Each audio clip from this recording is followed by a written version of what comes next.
Hello and welcome to a dramatic reading of Bargo the Bikdip's Grand Day Out. I wrote this story all the way back in 2010 when Bikdiponabus was doing his Let's Play of the Zelda classic game he made. And basically, I just got a new computer and I found this and I this is the first time I've read this story since 2010. And the reason I'm making a video on it is because I just didn't want it to be lost media. And I wanted more people. Apparently 1,000 people have already read this. But we're going to go ahead and read it out loud. Just so they're like a book on tape version. Again, I have not looked at this for over 2010. That's like 14 years ago. Jesus. Okay, so remember, this is 2010 humor, so I might tone it down a little if there's like anything too bad in it. Once there was a dude named Bargo. Well, he wasn't a dude, per se. He was a strange creature. A simple yellow ball with a happy face and 3 eyes that were formed in a triangle. His eyes were nothing more than white circles. Anyway, you probably knew that already. Bargo was rolling around aimlessly for 13.926 seconds when he stumbled across a weird-looking portal. "Help me! Help me!" the portal said. So Bikdip rolled into the portal. After what seemed like 2,387 years, he woke up in a strange place. He saw a cave nearby, so he rolled into it. The only thing in there was a guy. The guy browned, "You might need a sword. Here, take this crappy one." So Bikdip grabbed it and held it above his head with his imaginary arms. When the Bikdip looked back at the guy, he had imploded and thus was a goner. Bikdip mourned the loss of his new friend for exactly -5 seconds, then rolled out of the cave and back into the sunlight. Bargo wanted to try out his new sword, and found a small squid-like thing. He jumped into the air and cut the Octorok in 2.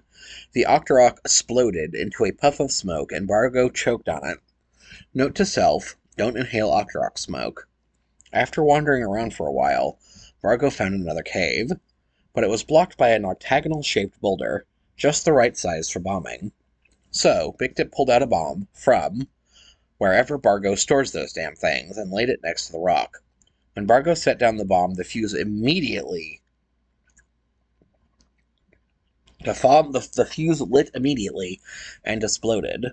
Luckily, the bomb didn't seem to harm Bargo at all. Neat, huh? Inside the cave was a small square room that had a door on the opposite side of the room. After going through the door, he was in a fairly identical room. After 6 years... he found a wall he could walk through, because, you know, it was so obvious that's what you're supposed to do. In that room was a staircase that led down.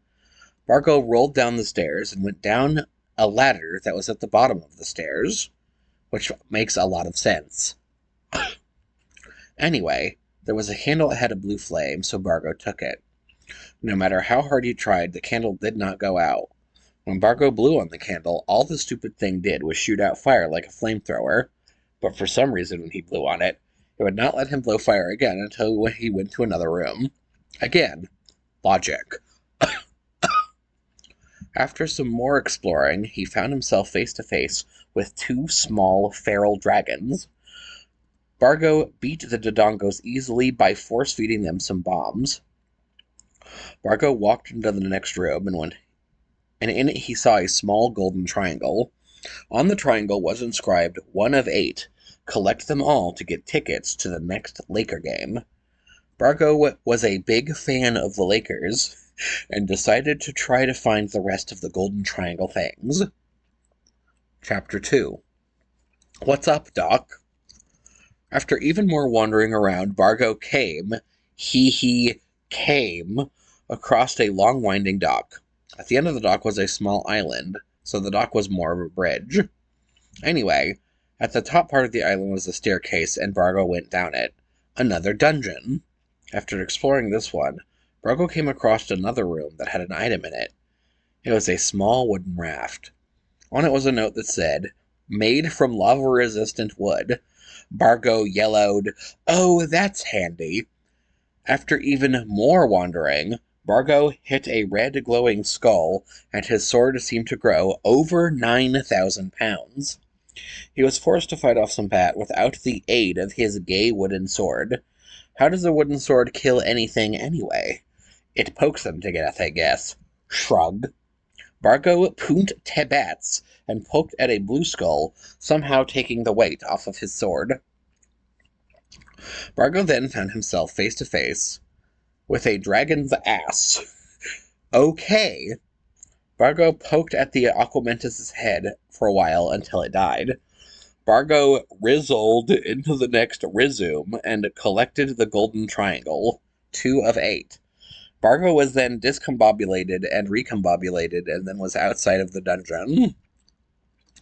Chapter 3. Brown plus tan equals brown tans.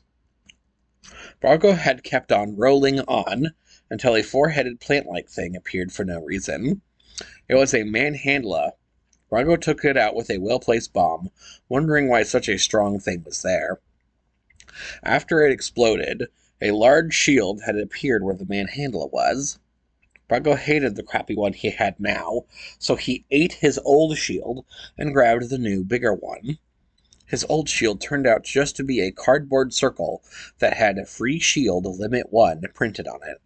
The new one was metal, and a funk of a lot better in general. After some more thinging, Bargo found out yet another staircase. Another dungeon? After reading the sign, he found out that this was a mini dungeon.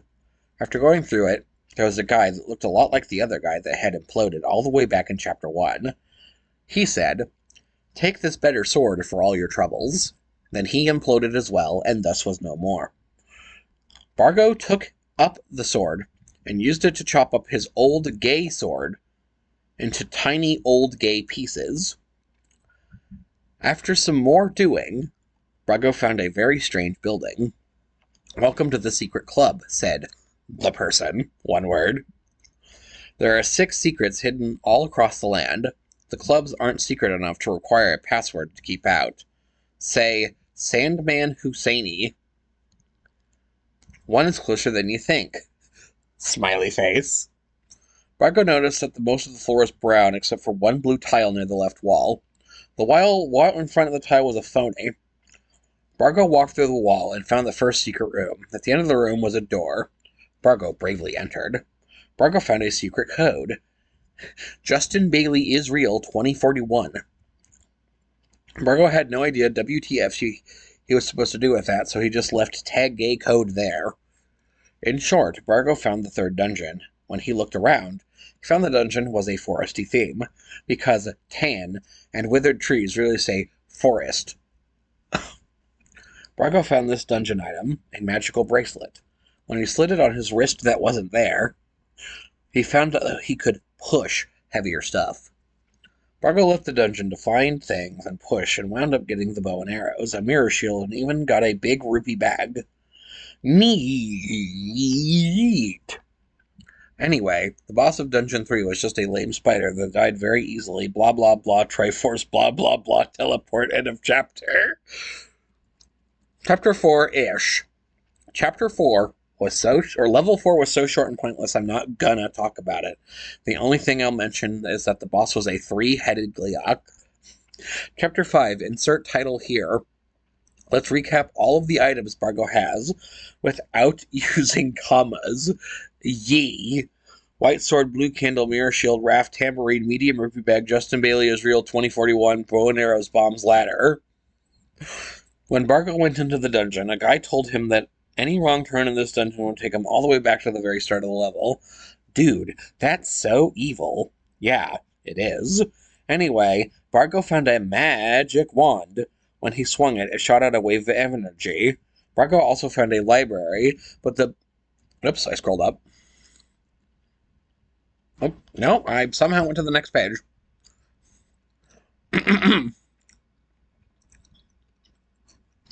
Gonna start that sentence again. Bargo found a library, but it only had one book in it. The book only had one page. The page only had one word: fire. When Bargo read that word aloud, the wand shot out fire whenever the wave of energy struck an object. I'm not explaining that one. Anyway, this level was just a huge screw you, so I'm saying screw you and ending this chapter without telling you what the boss is. Cough 2 manhandle is cough. Chapter 6. Pie. Bargo found a secret club room, but the moblin inside had way too much money. So Bargo murdered him, smiley face. Meh, all that was in it was the lens of truth. Bargo found a dick-shaped rock. After walking up to the tip and going down the stairs, there was an awful invisible maze littered with red and blue bubbles. He got through it and found another small cave, with a dude who told Bargo to take the lame item that was a magic boomerang. Woot. Level 6 has a theme. If you need to check anything, it's always in the middle one in the left column. Bargo found a room. The blocks formed the word phi. Bargo pushed a block to make it say pie, and now he could move on. Then Bargo found the ocarina. He used it to beat the Dig Dogger bosses. He got 608 pieces too. Smiley face. Chapter 8. It's over. Bargo rolled into a glitchy forest. Welcome to the Forest of Crappiness. Bargo got a seizure from all the flashing trees and bad graphics and died. The end. Smiley face. No, seriously, it's the end. Stop reading. I don't want to type anymore. Fine. The rest of Chapter 8. I have herpes. So Bargo got a fire boomerang and met a 12-headed Gleeok. Wait, what? Holy crap, there's no way Bargo could possibly win this fight. The end. Wait, after 5,940,826 years, Bargo managed to beat it without getting hit. Whoa. After burning a Garbo's eye, Bargo found himself in the desert, and then Bargo died of dehydration. The end. Apparently I loved doing the Phalus end the episode early joke. Okay, maybe not. Bargo played his little flute, and stairs appeared. Stairs appeared.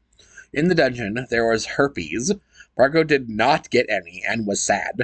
Sad face. The dungeon had all sorts of hard bosses in it, and Bargo beat them all. As for the actual boss of the level, was another 12-headed Gleeok. What the hell? While Bargo was fighting it, in a parallel universe on a planet named Earth, there was a man named Bikdiponabus. He wanted to shoot himself in the head because no one would leave him alone ever. Bargo beat the Gleeok and got the Triforce.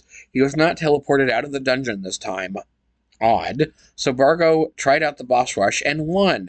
Smiley face. He got the magic sword. Then he was out of the dungeon. Or not. Shit, this level keeps going. It just leads to another exit. And then I drew an ASCII art. I don't know what it is. It's just like an ASCII art of like the old man, I guess. Chapter 8, the 8th chapter. Level 8 has stuff in it. It's dumb and bad and cake. Bargo found the red candle. Finally, and a magic key. It makes all the locked doors useless. The boss room had manhandlers, dodongos, and yet another 12-headed Gleeok. Shit.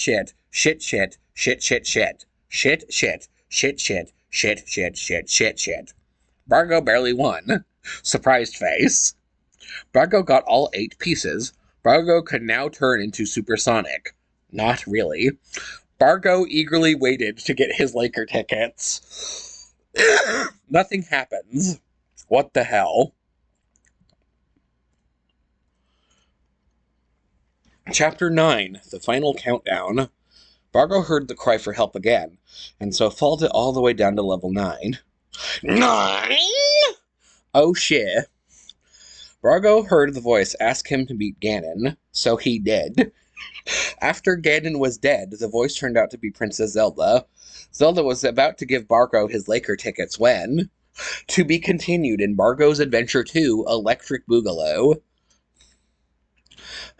I got permission from Bikdiponabus to post this, so no griping.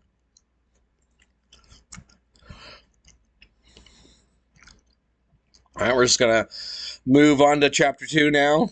This one didn't get as many views. This only got 800. Chapter 10, a pointless recap. Last time in Part 1, Bargo went on an epic journey to get some Laker tickets by collecting all 8 pieces of the Triforce. When he got the pieces, he heard another voice. It was the princess. She wanted Bargo to beat up the evil Ganon, so he did. The princess was just about to give Bargo his well-earned Laker tickets when... Chapter 11, A New Beginning. Using the powerful powers of the Triforce of Power, Ganon was able to revive himself. Ganon grabbed all of Bargo's items, turned the princess to stone, and stole Bargo's Laker tickets. This was the even worse thing is that the Triforce Bargo had just gathered and put together exploded into 8 pieces again. The pieces were scattered all across the land. Again. Oh, noes! Bargo turned to look at the petrified princess and swore he'd turn her to normal, whatever normal was anyway. Chapter 12, A Whole Somewhat New Dead World. After exiting level 9, Bargo looked at the wasted ruins of the world that lay before him. It reminded him that in Banjo-Kazooie, everything was somewhat peaceful, and in the sequel, Banjo-Tooie, everything was ruined and sad. Frowny face. So anyway, all of Bargo's items are gone, so Bargo died a few times before finding a small cave with 2 items in it, a candle and a boomerang. There was a hammer too, but it was stolen. Bargo could only take 1 item, so he took the more useful of the 2, the boomerang. Beefs. Bargo found his way into level 1. Had 2 entrances, 1 for each item. Bargo got the level 2 version of both the candle and boomer. More beefs. Bargo had to use both items to get to the boss. It was just an Aquamentus. Bargo went to the next room and reclaimed the first piece of Triforce. Only 7 more to go. Yippee. Rolls my eyes, all 3 of them.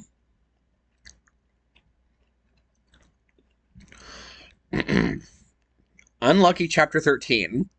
It's a well-deserved well rest. Bargo took a nap. Chapter 14. I am well aware. I thought you said underwear. Bargo woke up.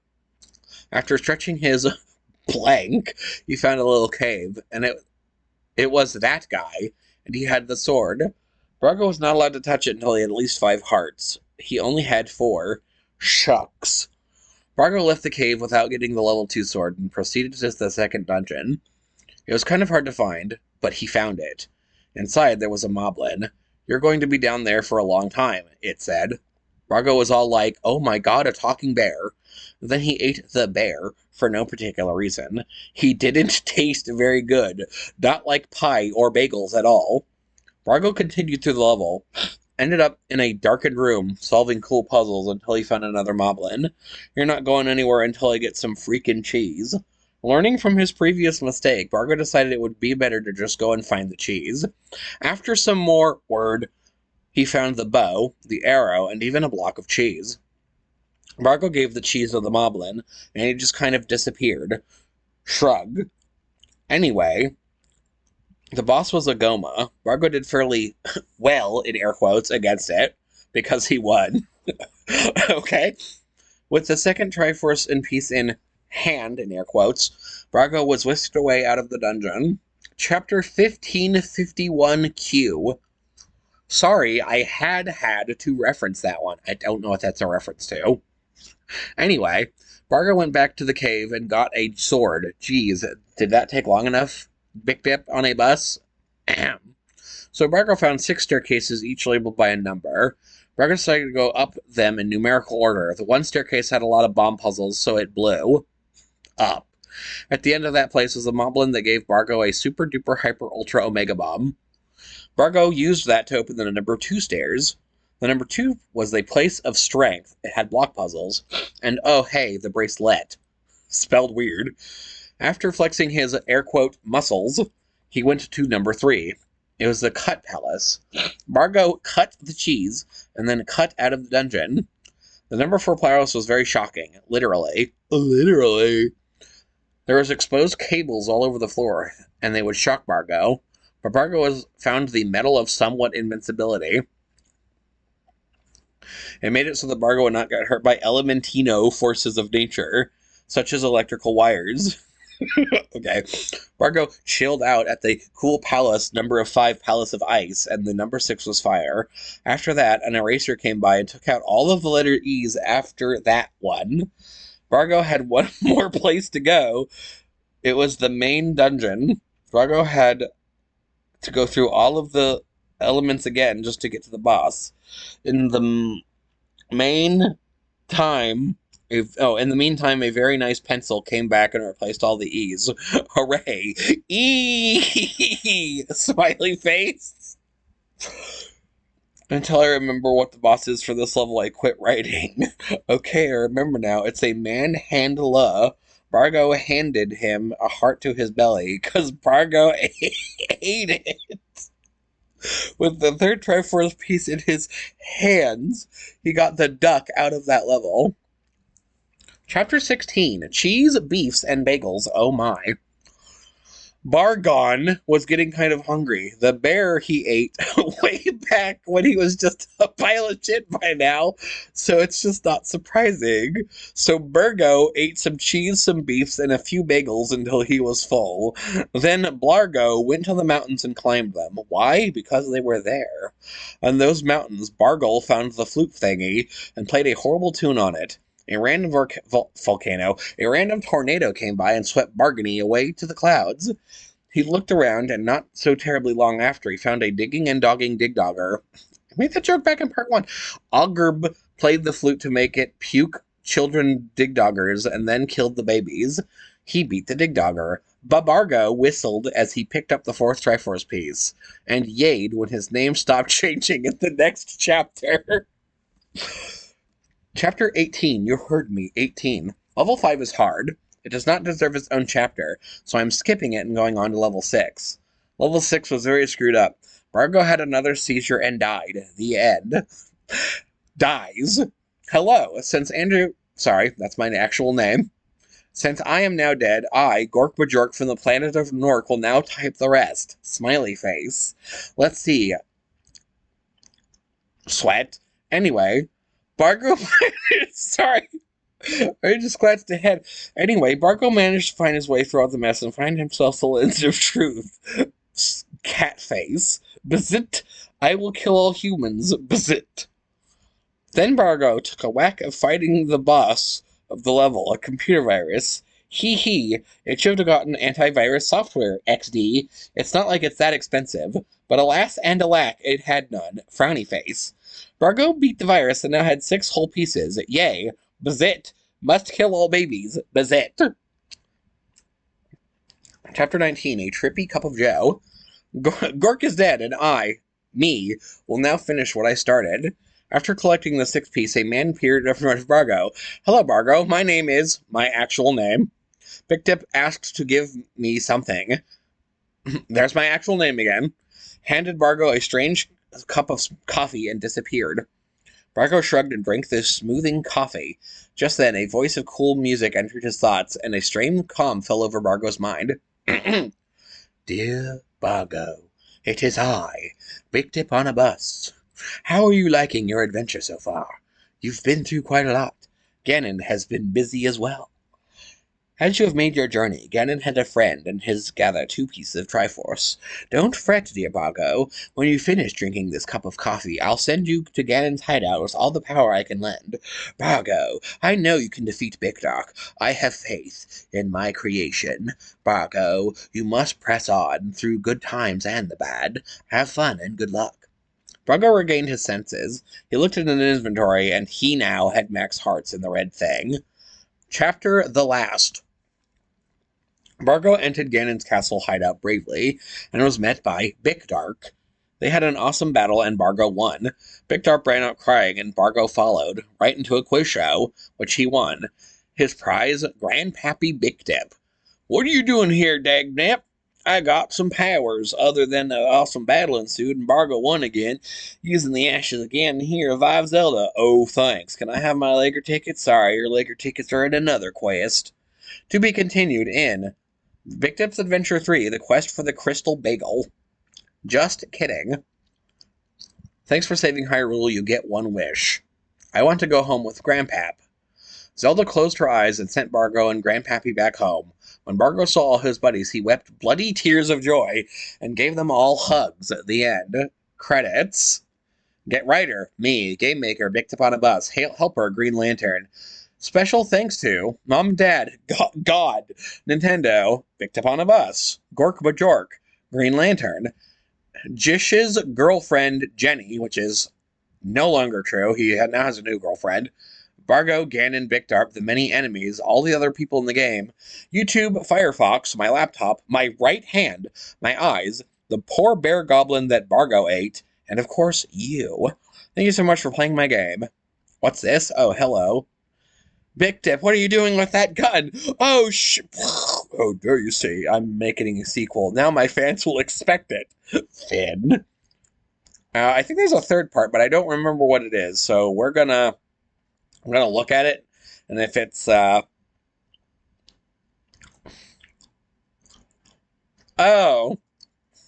okay. Part 3 and Part 4 are my novelizations of Ocarina of Time and Majora's Mask if Bargo was sucked into them.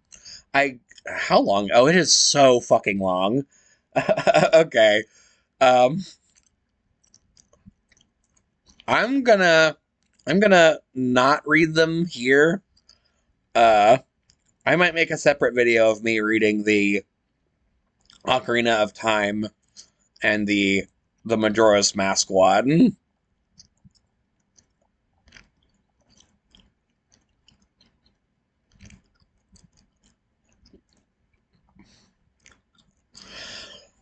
It's so long. Yeah, it's really long. Anyway, thanks for listening. I will see you next time when I read The Legend of Zelda Bargarino of Time.